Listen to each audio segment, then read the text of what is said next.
പ്രിയ കൂട്ടുകാരെ, നാം ഈ ലോകത്ത് കണ്ടുവരുന്നതാണ് മാതാപിതാക്കൾ തങ്ങളുടെ സ്വത്തും മുതലും മക്കളുടെ പേരിൽ എഴുതി കൊടുക്കും. അവർ സന്തോഷമായിട്ട് ജീവിക്കട്ടെ, അവർ കുടുംബമായിട്ട് ജീവിക്കട്ടെ, ആ, നല്ല രീതിയിൽ ഉയർന്ന നിലയിൽ ജീവിക്കട്ടെ, അവർക്കൊരു വീടൊക്കെ വെച്ച് അവർ സന്തോഷകരമായിട്ട് ജീവിക്കട്ടെ എന്ന് കരുതി വെച്ചു കൊടുക്കും, എഴുതി കൊടുക്കും. എന്നാൽ എല്ലാ മാതാപിതാക്കളുടെ അറിവിലേക്ക് പറയുകയാണ്, ഒരിക്കലും അങ്ങനെ ചെയ്യരുത്. എപ്പോൾ എഴുതി കൊടുത്താലും നമ്മുടെ അവകാശം എന്നുവെച്ചാൽ മാതാപിതാക്കളുടെ അവകാശം വെച്ച് എഴുതി കൊടുക്കാവൂ. എൻ്റെ മരണശേഷം എന്ന് പറഞ്ഞിട്ട് പലരും മക്കളോടുള്ള വിശ്വാസത്തിൻ്റെ പുറത്തും സ്നേഹത്തിൻ്റെ പുറത്തും ഇപ്പോൾ ചെറുപ്പത്തിൽ അവർ സ്നേഹിക്കും.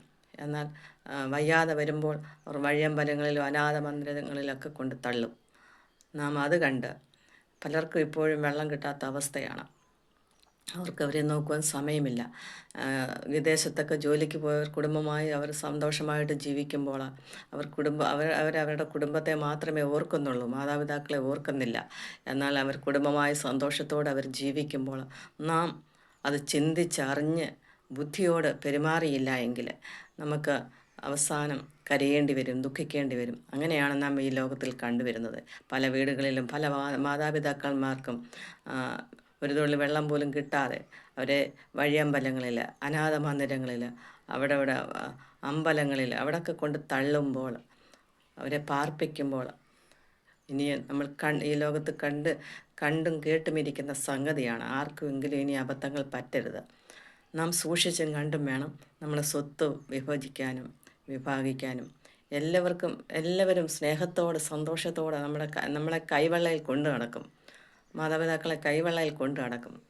എന്നാൽ സ്വത്തും മുതലും അവർ അധ്വാനിച്ചതും കിട്ടിക്കഴിയുമ്പോൾ അവർ വലിച്ച് അവിടെ തെരുവുകളിലും അനാഥ മന്ദിരങ്ങളിലൊക്കെ കൊണ്ടു തള്ളും. പിന്നെ അവരെ കാണാൻ വന്നെങ്കിൽ വന്നു, ഇല്ലെങ്കിൽ ഇല്ല. എന്നാൽ അങ്ങനെയുള്ള ജീവിതം ആർക്കും ലഭിക്കാതിരിക്കേണ്ടതിന് നാം നമ്മുടെ സ്വത്തും മുതലുമൊക്കെ നമ്മുടെ അവകാശത്തിന് ശേഷം എന്നുവെച്ചാൽ മരണം വരെ നമ്മൾക്ക് അതിൽ അവകാശമുണ്ടെന്ന് അങ്ങനെ എഴുതി വെച്ചാൽ പോലും ആരും നോക്കാത്തൊരവസ്ഥയാണ്. എല്ലാവരും തങ്ങളുടെ കാര്യം നോക്കി ജോലിക്ക് വേണ്ടി വിദേശത്തൊക്കെ കടന്നു പോകുമ്പോൾ മാതാപിതാക്കളുടെ അവസ്ഥകൾ കഷ്ടത്തിലാണ്. ഇപ്പോൾ ഹോം നേഴ്സിനെയൊക്കെ വെച്ചിട്ട് പോകുന്നവർ കാണാം. എന്നാൽ അതൊന്നുമില്ലാതെ സാമ്പത്തികം ഇല്ലാത്തവരൊക്കെ ഹോം നേഴ്സിനെ വെക്കാൻ പറ്റത്തില്ല. അങ്ങനെ പറ്റിയാൽ തന്നെയും മക്കൾക്ക് നോക്കാൻ സമയമില്ല. അവർ ജോലി തിരക്കിലാണ്. അവർക്ക് അവരുടെ കുടുംബങ്ങൾ, ഭാര്യ, മക്കൾ, അല്ലെങ്കിൽ ഭർത്താവ്, മക്കൾ, അവരുടെ വിദ്യാഭ്യാസം, അവരുടെ ജോലി ഇതെല്ലാം നോക്കിക്കൊണ്ട് മാതാപിതാക്കളെ മറന്നു പോകുന്നൊരവസ്ഥയാണ്. അവർക്ക് വെള്ളം ലഭിക്കാതെ ഇരിക്കുന്ന അവസ്ഥയാണ്. ചിലർ അവർക്ക് ചിലവിനുള്ള കാശ് കൊടുക്കും എന്നല്ലാതെ അവരെ നോക്കുവാനോ സ്നേഹിക്കുവാനോ അവർക്ക് അവരുടെ ഈ അവസ്ഥയിൽ അവരെ ഒന്ന് കാണുവാനോ അവർക്കൊരു ആശ്വാസവാക്കുകൾ പറയുവാനോ ഒന്നും അവർ ചെയ്യത്തില്ല. അങ്ങനെയാണ് നാം കണ്ടുവരുന്നത് ചുറ്റുപാടുകളിലും. ഈ ലോകത്തിൻ്റെ പല ഭാഗങ്ങളിലും ലോകത്തിൽ അങ്ങനെയാണ് നടന്നു വരുന്നത്, കണ്ടുവരുന്നതും. എന്നാൽ നാം അത് ഓർത്ത് വേണം മുമ്പോട്ട് പോകാൻ. നമ്മുടെ മാതാപിതാക്കൾക്ക് എപ്പോഴും ഇനി അത് കാര്യമായി പരിഗണിക്കേണ്ടത് ആവശ്യമാണ്. പല മക്കളും അത് കിട്ടിക്കഴിയുമ്പോൾ അവരെ വീട്ടിൽ നിന്ന് ഇറക്കി വിടും. ആ സമ്പത്ത് അവർക്ക് കിട്ടിക്കഴിയുമ്പോൾ ചിലർ മദ്യത്തിനും മയക്കുമരുന്നിനും അടിമയായി അവരെ മർദ്ദിച്ച് തെരുവിലിറക്കുന്നത് നമ്മൾ കണ്ടിട്ടുണ്ട്.